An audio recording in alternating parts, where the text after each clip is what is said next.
So, as you already know, I live abroad. And at some point in time in your life, someone's going to ask you, well, where do you live? Well, here's how this conversation goes for me. So, Darrell, where do you live? Well, I live in Europe. I used to live in South America for about 6 years.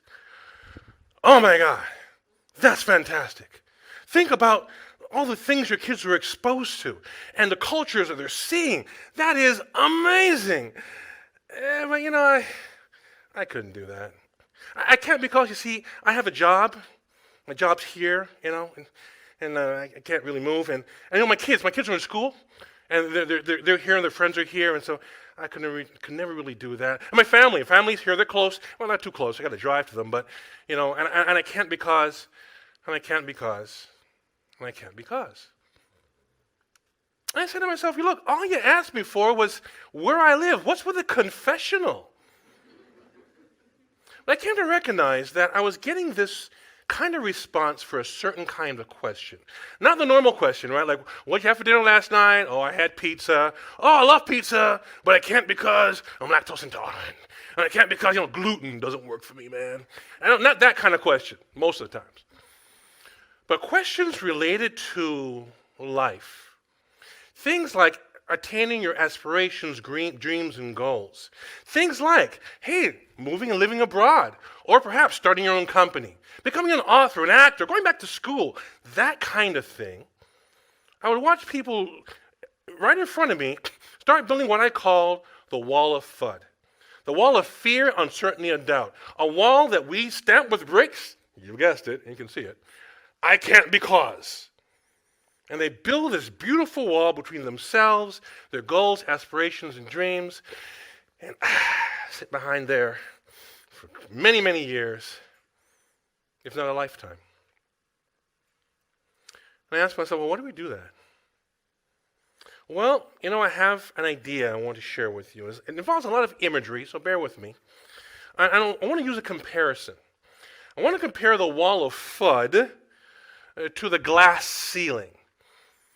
Now, I see some people my age and back out there a little bit. You remember the glass ceiling, right? You young guys pay attention. So, with a glass ceiling, here's a typical scenario. You start up the corporate ladder, you got an entry-level job, and you're looking up that ladder and saying, man, look at that. First, I'm going to be a supervisor, then a manager. Oh my God, director, VP. You start climbing that corporate ladder. Things are going great. You pass that supervisor mark. Oh my God, this is one fantastic. But right before you hit that manager, boom, you hit your head and go, whoa, wait a second. There's a glass ceiling here. What? I didn't even see it. It's almost invisible, so polished, so clean. Who put that there? And then you come to realize there's someone above the glass ceiling looking down saying, hey, how you doing? Yeah, that's high enough for you. Someone of your race, your age, your gender, social class, you're good there. Well, in the past they heard that and said, oh, what? Are you kidding me? Oh, no. They got that hammer out, start banging on that glass. They're going to break through this thing. And they're banging and banging. And kind of realize it's not just them. There's thousands of other people banging and saying, this is unjust. We need to go where we need to go. And we bang. And they broke that glass ceiling. And up they went. It's exactly what happened historically, right? Well, the wall of FUD has some of those elements, but very different results, motivations, and incentives. For instance, the wall of FUD is like, a wall, but with bricks labeled I can't because. Unless you're Superman, you can't see through a wall. See, with the glass ceiling, you can see where you're going, right? Every single day, you could see where you ought to be, that someone's telling you no, and that just lit you up and made you fight. Well, with a wall of FUD, all I got reminded of every single day is why I shouldn't because. The incentive is just, it's not the same. Now, also, another part of the comparison is who built it, right? So the glass ceiling is externally imposed. Someone is telling you no, right? Well, the wall of FUD, I built it. Why would I get mad at myself for building my own, relatively beautiful wall? Why would I do that? I can get mad at the guy that did the wall of FUD. I can get mad at him. But what happens when the person holding me back is like, me? What do I do then? Finally, with the wall of FUD and the glass ceiling, with the glass ceiling, you had all these people come to recognize all these people in the same situation, bang, breaking this thing. You had organizations with jackhammers, man, helping you break this thing down. You finally broke it down. With wall of FUD, you don't kind of have that collaboration. In fact, you have people bringing you bricks saying, hey, honey, here's why you can't because. And people bringing you bricks are usually the people you love the most, right? Your family, friends, perhaps where you come from. People from here, we don't do that. And so, well, you have your wall of FUD. And you sit there, you know the story, right? Content and complacent for a very long time, if not a lifetime. Until one day, you run across someone like me, and you say, hey, Darrell, where do you live? And I go, oh, I live in Europe. I used to live in South America.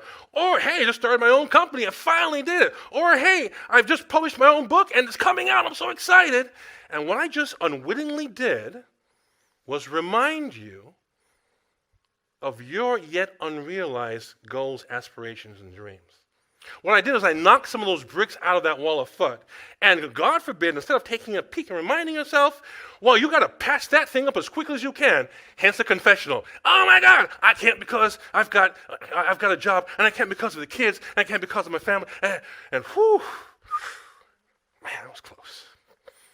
Get back behind my wall, content and complacent for a very long time, if not a lifetime.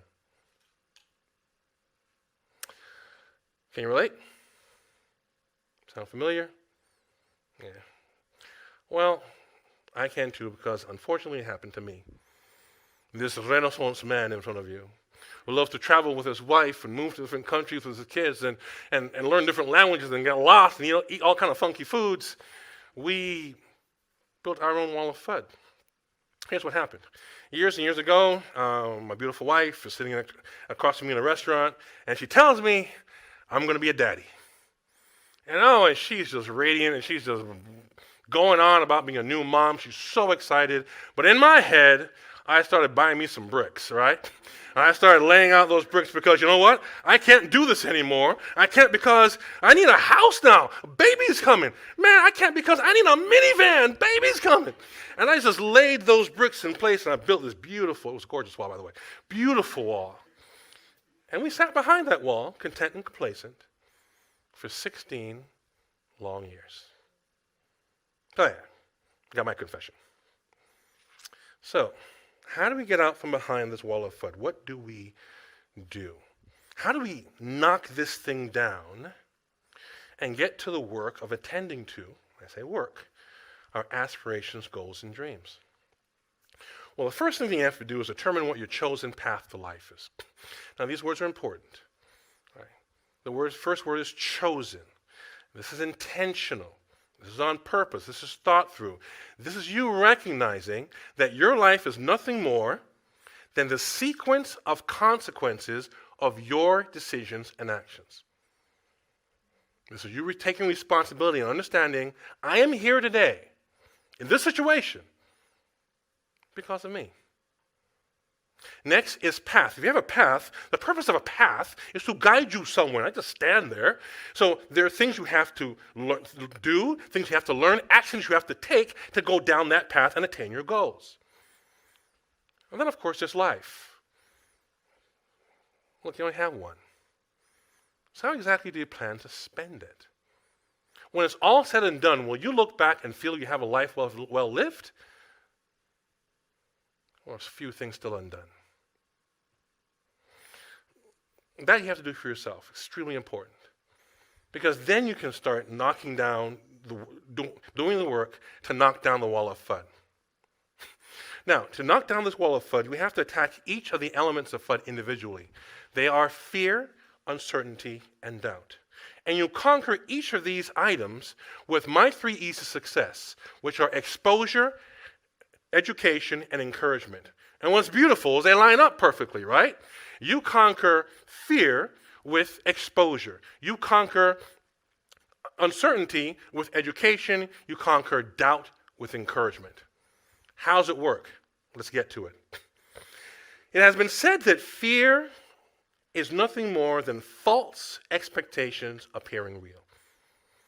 Now, if we use that definition, what we're saying is fear is based on a lie. Well, how do you conquer a lie? Well, you expose it to the truth.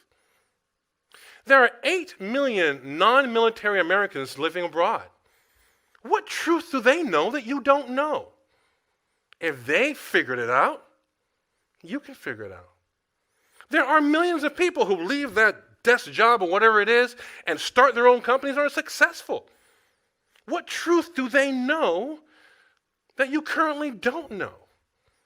If they attained it, well, you can too. You see, once you embrace these truths, these realities, that all this is possible, you begin the process of minimizing or eliminating your fears that's paralyzing you.